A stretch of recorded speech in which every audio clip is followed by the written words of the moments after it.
இயக்குனர் சுந்தர்ராஜன் தற்போது படங்களை இயக்கவில்லை என்றாலும் ஒரு நல்ல நடிகராக அறியப்பட்டவர்.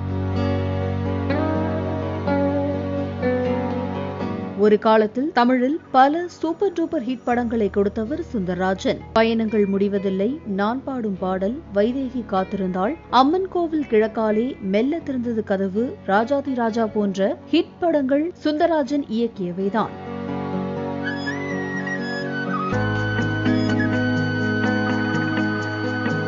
இயக்குனர் சுந்தர்ராஜனுக்கும் நடிகர் கவுண்டமணிக்கும் நல்ல நட்பு உண்டு. வைதேகி காத்திருந்தால் படத்தின் காமெடி இப்போதும் ரசிக்கப்படுகிறது என்றால் அதற்கு காரணம் இருவருக்கும் இடையிலான கெமிஸ்ட்ரி ஒத்து போனதுதான்.